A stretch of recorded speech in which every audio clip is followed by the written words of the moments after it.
இப்போ புதுசா mutual ஃபண்ட்ல invest பண்ணணும்னு நினைக்கிறவங்க என்ன பண்ணுவாங்க?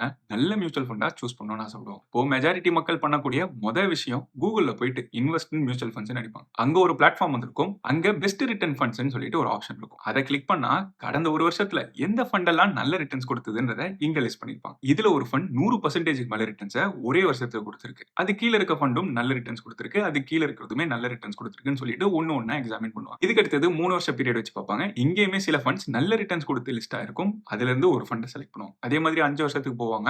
இப்போ காமனா ஏதாவது ஃபண்ட் இருந்ததுன்னா ஓகே இது நல்ல ஃபண்ட்னு சொல்லி மோஸ்டா சூஸ் பண்ணுவோம். அப்படி இல்லனா அவங்களோட இன்வெஸ்ட்மென்ட் டிசிஷனுக்கு அவங்களே ஒரு ரீசனிங் கொடுத்துருவாங்க. உதாரணத்துக்கு இந்த HDFCன்றது ரொம்ப ஃபேமஸான கம்பெனி. அதே மாதிரி இது டிஃபென்ஸ் செக்டார்ல இன்வெஸ்ட் பண்ணுது. டிஃபென்ஸ்ன்றது நாட்டுக்கு ரொம்ப முக்கியம். அதனால இந்த ஃபண்ட்ல இன்வெஸ்ட் பண்ணலாம். 100% மேல ரிட்டர்ன் வரதுக்கு வாய்ப்பு இருக்குன்னு சொல்லிட்டு அந்த ஃபண்ட் சூஸ் பண்ணுவோம். ஒரு மியூச்சுவல் ஃபண்ட்ல இன்வெஸ்ட் பண்றதுக்கு எப்படி வேணாலும் பண்ணிருக்கலாம். ஆனா இந்த மாதிரி யாராவது சூஸ் பண்ணி இன்வெஸ்ட் பண்றாங்கன்னா இதை விட ஒரு பெரிய பிளண்டர் இருக்கவே முடியாது. இப்போ இங்க ஒரு வருஷத்துக்கு ஒரு ரிட்டர்ன்ஸும் 3 வருஷத்துக்கு ஒரு ரிட்டர்ன்ஸும் 5 வருஷத்துக்கு ஒரு ரிட்டர்ன்ஸும் காட்டுச்சு. இந்த ரிட்டர்ன்ஸ் ஆக்சுவலா என்ன மீன் பண்ணுது? ஒரு மியூச்சுவல் ஃபண்ட சூஸ் பண்ணும்போது இந்த ரிட்டர்ன்ஸை நம்ம பார்க்கணுமா? ஆக்சுவலா நம்ம பார்க்க வேண்டிய ரிட்டர்ன்ஸ் என்னன்னு சொல்லிட்டு எல்லா இன்ஃபர்மேஷனையும் டீடைலா இந்த வீடியோல பார்ப்போம். வணக்கம், என் பேர் பூசன். இந்த சேனல் ஃபினான்ஸ் பூசன். இந்த வீடியோல 3 முக்கியமான returns, annual returns, CAGR, rolling returns, இது மூணுத்துக்கும் என்ன அர்த்தம்னு பார்க்க போறோம். இந்த CAGR ட்ரையலிங் ரிட்டர்ன்ஸ்னு சொல்லுவாங்க. இந்த மூணுத்தையும் எப்படி புரிஞ்சுக்கணும், அதை பார்த்து நம்ம எப்படி மியூச்சுவல் ஃபண்ட் செலக்ட் பண்ணலாம்ன்றத டீடைலா பார்ப்போம். இதுக்கு ஆக்சுவலான டேட்டா எடுத்துப்போம். ஆக்சுவலான டேட்டான்னு சொல்லும்போது இந்த ரெண்டு ஃபண்ட்ஸுமே பழைய ஃபண்ட்ஸா இருந்தா ரொம்பவுமே நல்லது. அதாவது பழைய ஃபண்ட்ஸ்னு சொல்லும்போது ஒரு 10 வருஷத்துக்கு மேலேயாவது இந்த ஃபண்ட்ஸ் இருந்திருக்கணும். அதோட டேட்டா எடுத்து கம்பேர் பண்ணா இன்னும் கிளியரா இருக்கும். இன்ஃபேக்ட் இந்த ரெண்டு ஃபண்ட்ஸுமே என்னோட போர்ட்ஃபோலியோல நான் வச்சிருக்கேன். இந்த ஃபண்ட்ஸோட பேரை இன்னும் கொஞ்ச நேரத்துல பார்ப்போம். அதுக்கு முன்னாடி இதோட 10 வருஷ டேட்டாவை இங்க பார்ப்போம். 2014 இருந்து இந்த வருஷம் வரைக்கும் வருஷம் இந்த ஃபண்ட்ஸ் எப்படி பெர்ஃபார்ம் பண்ணிருக்குன்றது தான் இங்க பாக்குறோம். உதாரணத்துக்கு 2014 ஜனவரி 1ஆம் தேதி யாராவது இன்வெஸ்ட் பண்ணி அந்த வருஷத்தோட கடைசி டிசம்பர் 31 வரைக்கும் அதை ஹோல்ட் பண்ணியிருந்தா என்ன ரிட்டர்ன்ஸ் வரும்ன்றதை இங்க பாக்கணும். அதன்படி இந்த முதல் ஃபண்ட் 100%க்கும் மேற்பட்ட ரிட்டர்ன்ஸை கொடுத்திருக்கு அந்த பர்டிகுலர் வருஷத்துக்கு. ரெண்டாவது ஃபண்டும் நல்ல பெர்ஃபார்மன்ஸ் தான் கொடுத்திருக்கு. ஆனா முதல் ஃபண்ட் ரொம்ப பினாமினலான ரிட்டர்ன்ஸ் கொடுத்திருக்கு. அதுக்கு அடுத்த வருஷம் ரெண்டு ஃபண்டுமே சுமாரான ரிட்டர்ன்ஸ் தான் கொடுத்திருக்கு. அதுல ரெண்டாவது ஃபண்ட் பெட்டரான ரிட்டர்ன்ஸ் கொடுத்திருக்கு. மூணாவது வருஷம் ரெண்டு ஃபண்டும் சுமாரான ரிட்டர்ன்ஸ் தான் கொடுத்திருக்கு.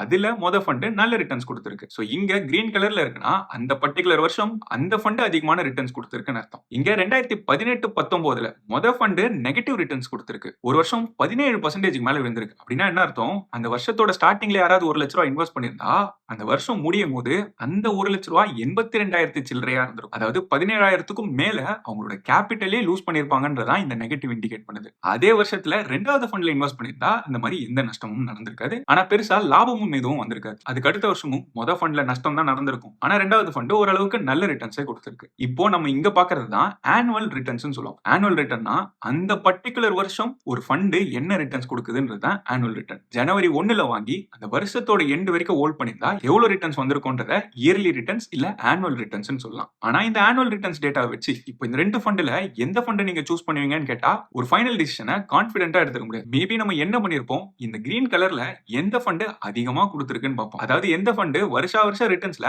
அதிக முறை வின்னரா இருந்திருக்குன்றத பார்ப்போம். அப்படி கனெக்ட் பண்ணோம்னா மொத ஃபண்ட் 6 வாட்டி ரெண்டாவது ஃபண்ட பீட் பண்ணிருக்கு. ஆனா அந்த மாதிரி முடிவெடுத்தா ஒரு கரெக்டான டிசிஷனா இருக்காது. ஏன்னா இங்க காம்பவுண்டிங்க கம்ப்ளீட்டா இக்னோர் பண்ணிட்டோம். காம்பவுண்டிங்னா என்ன அர்த்தம்? முதல்ல நான் 2014 ஸ்டார்டிங்ல இன்வெஸ்ட் பண்ணியிருந்தேன்னா அந்த வருஷத்தோட முடிவுல அது ஏதோ ஒரு லாபம் கொடுத்திருக்கும். அந்த லாபத்தையும் சேர்த்து தான் அடுத்த வருஷம் நம்ம போட்ட கேபிட்டல் கூட இந்த லாபமும் கூட சேர்ந்து வளர்றது தான் காம்பவுண்டிங் சொல்லுவோம். இந்த காம்பவுண்டிங்க ஆனுவல் ரிட்டர்ன்ஸை வச்சு நம்மளால சொல்லவே முடியாது. இப்போ உதாரணத்துக்கு 10 வருஷ டேட்டான்னு சொன்னோம் இல்லையா? அதனால இன்னைய டேட்ல இருந்து கரெக்டா 10 வருஷத்துக்கு முன்னாடி என்ன டேட்டோ அந்த டேட்டுக்கு நம்ம போயிருவோம். இந்த வீடியோ ஷூட் பண்ணும்போது ஆகஸ்ட் 1 2024. சோ 10 வருஷத்துக்கு முன்னாடி போறோம்னா ஆகஸ்ட் 1 2014ல அதோட NAV என்ன இருந்ததுன்றத பார்க்கணும். இந்த ஃபண்ட்ஸோட NAV என்ன வேல்யூல இருக்குன்றதை இங்க பார்க்கணும். இன்னைக்கு கரண்டா அதோட NAV என்ன வேல்யூல இருக்குன்னு பார்க்கணும். அதாவது அந்த ஃபண்ட் அப்போ என்ன விலையில இருந்தது, இப்போ 10 வருஷம் கழிச்சு அதோட விலை என்னவா இருக்குன்றதான் பார்த்துட்டு இருக்கோம். சோ மொத ஃபண்ட் 63 ரூபான்ற விலையில இருந்து 319 ரூபான்ட்டு 10 வருஷத்துல வளர்ந்திருக்கு. இத காம்பவுண்டட் ஆனுவல் growth ரேட்டா கனெக்ட் பண்ணோம்னா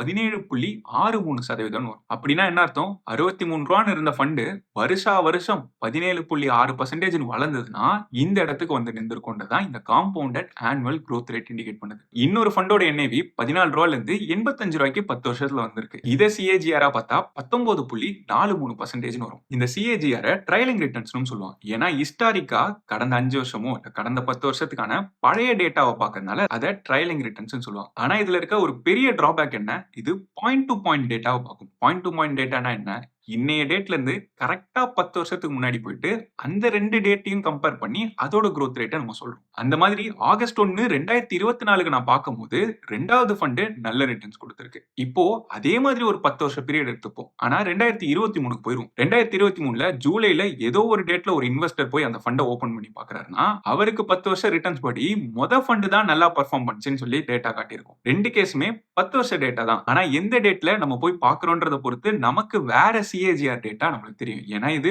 பாயிண்ட் டு பாயிண்ட் டேட்டா. இதுக்கு ஒரு பிராக்டிகல் உதாரணம் சொல்லணும்னா, இந்த கோவிட் டைம் வந்தது இல்லையா? மார்ச் 2020 அந்த பாயிண்ட்ல நிஃப்டியோ இல்ல எந்த மியூச்சுவல் ஃபண்ட் நீங்க போய் பார்த்தீங்கனாலும் ஒரு பெரிய டிப் இருந்திருக்கும். அந்த டிப்ல பாயிண்ட் வச்சு 3 வருஷ ரிட்டர்ன்ஸ் பார்த்தோம்னா அதிகமான ரிட்டர்ன்ஸ் இருக்க மாதிரி இருக்கும். அதே அந்த பாயிண்ட்ல இருந்து ஒரு மாசத்துக்கு முன்னாடி போயிட்டு அங்க இருந்து 3 வருஷத்துக்கு பார்த்தோம்னா குறைவான ரிட்டர்ன்ஸ் இருக்க மாதிரி இருக்கும். So point to point data வச்சு ரிட்டர்ன்ஸ் பார்க்கறோம்னா அந்த பர்టిక్యులர் டேலயும் கரெக்ட்டா 5 வருஷத்துக்கு முன்னாடியோ, கரெக்ட்டா 3 வருஷத்துக்கு முன்னாடியோ, கரெக்ட்டா 10 வருஷத்துக்கு முன்னாடியோ அதே டேட்ல மார்க்கெட் கண்டிஷன் எப்படி இருந்ததுன்றத பொறுத்து தான் நமக்கு டேட்டா கிடைச்சிருக்கும். சோ இந்த லிமிட்டேஷனை ஓவர் கம் பண்ண இருக்க ஒரு மெட்ரிக்ஸ் தான் ரோலிங் ரிட்டர்ன்ஸ். இப்போ 5 வருஷத்துக்கான ரோலிங் ரிட்டர்ன் சொல்லும்போது 2014 ஜனவரி 1ல இருந்து பார்த்தோம்னா 2019ஓட ஜனவரி 1 வரைக்கும் ஒரு 5 வருஷ பீரியடா இருக்கும். அதே மாதிரி 5 வருஷம் கழிச்சு 2ஆம் தேதி ஜனவரிக்கு இதுக்கு என்ன சிஏஜிஆர் வருதுன்றது ஒரு டேட்டாவா இருக்கும். இப்போ அடுத்தடுத்த நாள் நம்ம ரோல் பண்ணிக்கிட்டே போனோம்னா அந்த பர்టిక్యులர் 2014ல மட்டும் நமக்கு 365 நாளுக்கான ரோலிங் ரிட்டர்ன்ஸ் கிடைக்கும். அதுக்கு அடுத்த வருஷமும் ஜனவரி 1ஆம் தேதியில இருந்து 5 வருஷம் கழிச்சு ஜனவரி 1க்கு ஒரு டேட்டா பாயிண்ட் இருக்கும். 2ஆம் தேதியில இருந்து இன்னொரு டேட்டா பாயிண்ட். இதே மாதிரி நம்ம இன்னைய டேட் வரைக்கும் எக்ஸ்டெண்ட் பண்ணிக்கிட்டே வருவோம். அப்படின்னா என்ன அர்த்தம்? 2014ல இருந்து 2024 வரைக்கும் ஒவ்வொரு நாளும் 5 வருஷ கேப்பா ரோல் பண்ணிக்கிட்டே வந்தோம்னா இததான் ரோலிங் ரிட்டர்ன்ஸ் சொல்லுவாங்க. இந்த மாதிரி ஒவ்வொரு டேட்டுக்கும் சிஏஜிஆர் கண்டுபிடிச்சு அதோட ஆவரேஜோ இல்ல அதோட மீடியனையோ பார்த்தோம்னா ஒரு இன்வெஸ்டர் எந்த பாயிண்ட்ல இன்வெஸ்ட் பண்ணி எப்ப 5 வருஷம் விட்டு இருந்தாலும் அவருக்கு அது எப்படி பெர்ஃபார்ம் பண்ணிருக்கோன்றத ஓரளவுக்கு நம்மளுக்கு கிளியரா சொல்ல முடியும். இந்த உதாரணத்துல பார்த்த 2 ஃபண்ட்ஸ். முதல் ஃபண்ட் யூடிஐ டிரான்ஸ்போர்ட்டேஷன் ஃபண்ட், ரெண்டாவது பராக் பாரிக் ஃபிளெக்ஸி கேப் ஃபண்ட். சோ 10 வருஷ சிஏஜிஆர் ரிட்டர்ன் படி பார்க்கும்போது பராக் பாரிக் ஃபண்ட் யூடிஐ விட பெட்டரா பண்ணிருக்கு. மியூச்சுவல் ஃபண்ட்ஸோட ரிட்டர்ன்ஸை பார்க்கும்போது நம்ம பார்க்க வேண்டிய முக்கியமான ரிட்டர்ன்ஸ் இந்த ரோலிங் ரிட்டர்ன்ஸ் தான். இந்த 2 ஃபண்ட்ஸ்க்கான ரோலிங் ரிட்டர்ன்ஸை பார்ப்போம். முதல்ல யூடிஐ ஃபண்ட்ஸோட ரோலிங் ரிட்டர்ன்ஸ் சார்ட்ஸை இங்க பார்த்துட்டு இருக்கோம். 1 இயர் பீரியடை இக்னோர் பண்ணிரும். ஏன்னா மோஸ்டா மியூச்சுவல் ஃபண்ட்ஸ்ல நம்ம இன்வெஸ்ட் பண்றோம்னாலே ஒரு 3 வருஷம் இல்ல 5 வருஷம் 10 வருஷத்துக்கு மேல தான் இன்வெஸ்ட் பண்ணுவோம். அந்த டேட்டாவை மட்டும் நம்ம கான்சென்ட்ரேட் பண்ணலாம். 3 வருஷ பீரியடுக்கு இந்த ஃபண்ட்ல ஏதோ ஒரு இன்வெஸ்டர் இன்வெஸ்ட் பண்ணியிருந்தா 20% நேரத்துல அவருக்கு நெகட்டிவ் ரிட்டர்ன்ஸ் வரும்னு சொல்லிட்டு இந்த ரோலிங் ரிட்டர்ன்ஸ் சஜஸ்ட் பண்ணுது. அப்படின்னா என்ன அர்த்தம்? பாயிண்ட் டு பாயிண்டா 2014ல இருந்து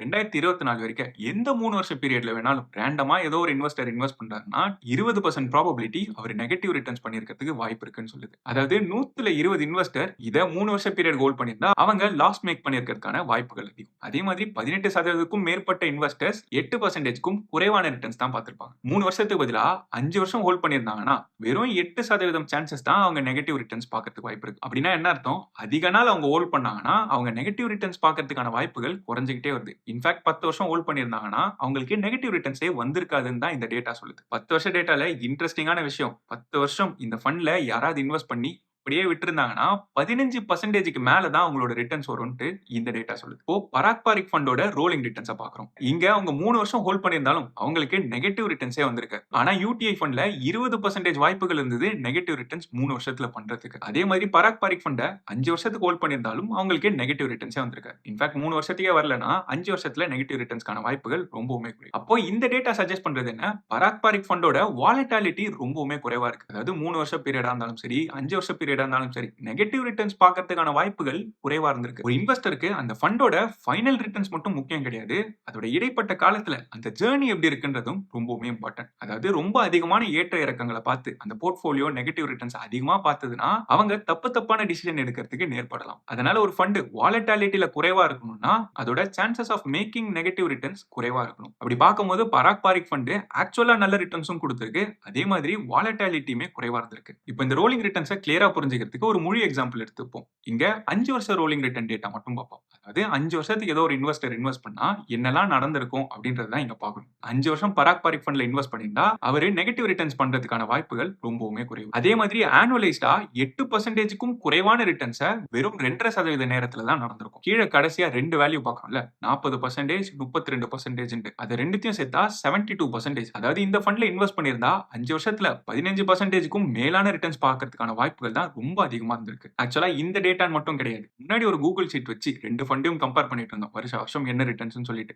அதெல்லாம் எந்த ஃபண்டுக்கு வேணாலும், என்ன டேட்டா வேணாலும் நம்ம கூகுள் ஷீட்ஸ வச்சு எடுக்க முடியும். அந்த மாதிரியான டேட்டாவெல்லாம் எப்படி கம்பேர் பண்றது? ஒரு ஃபண்ட வாங்குறதுக்கு முன்னாடி இன்னும் நம்ம பார்க்க வேண்டிய விஷயங்கள் என்னென்ன இருக்கு? ஒரு மியூச்சுவல் ஃபண்ட்ல சார்ஜஸ் எப்படி சார்ஜ் பண்ணுவாங்க? அதுல என்ன டாக்ஸ் பண்ணுவாங்கன்னு சொல்லிட்டு மியூச்சுவல் ஃபண்ட்ஸ், எஸ்ஐபி, எஸ்டபிள்யூபி இதெல்லாம் பத்தி ஏ டு இசட் இன்ஃபர்மேஷன் வேணும்னா, அதுக்காக தனி கோர்ஸ்மே www.financeboost.in என்ற வெப்சைட்ல லான்ச் செய்யப்படும். அதுக்கான ப்ரீ என்ரோல்மென்ட் லிங்க் டிஸ்கிரிப்ஷன்லயும் கமெண்ட்லயும் இருக்கும். முதல்ல என்ரோல் பண்ற சிலருக்கான கூப்பன் கோடுமே இருக்கும். அதன் மூலமா உங்களுக்கு டிஸ்கவுண்ட்மே கிடைக்கும். சீக்கிரமா ப்ரீ என்ரோல் பண்ணிக்கோங்க. இங்க சொல்லப்படுற 2 ஃபண்டுமே எக்ஸாம்பிளுக்காக மட்டும் தான் யூஸ் பண்ணப்பட்டிருக்கு. இதை பேஸ் பண்ணி எந்த இன்வெஸ்ட்மென்ட் டிசிஷனும் எடுக்காதீங்க. இந்த ரோலிங் ரிட்டர்ன்ஸ், சிஏஜிஆர், ஆனுவல் ரிட்டர்ன்ஸ்லாம் ஒரு ஃபண்டை சூஸ் பண்றதுக்கு முன்னாடி நம்ம பார்க்க வேண்டிய விஷயங்கள். ஒரு ஃபண்டுல ஆல்ரெடி இன்வெஸ்ட் பண்ணிட்டு இருக்கோம்னா நம்ம முக்கியமா தெரிஞ்சுக்க வேண்டியது இந்த எக்ஸ்ஐஆர். இன்ஃபேக்ட் இன்வெஸ்டரா இருக்க எல்லாருமே தெரிஞ்சுக்க வேண்டிய முக்கியமான மெட்ரிக்ஸே இதுதான். அதை பத்தி தெரிஞ்சுக்கணும்னா அடுத்து இந்த வீடியோ செக் பண்ணி பாருங்க. இது வரைக்கும் இந்த வீடியோல பார்த்த இன்ஃபர்மேஷன் புதுசாவோ யூஸ்ஃபுல்லாவோ இருக்குன்னு தோணுச்சுன்னா இந்த வீடியோவை லைக் பண்ணிருங்க. இந்த சேனலுக்கு இது வரைக்கும் சப்ஸ்கிரைப் பண்ணலனா சப்ஸ்கிரைப் பண்ணிட்டு அந்த பெல் ஐகானை கிளிக் பண்ணி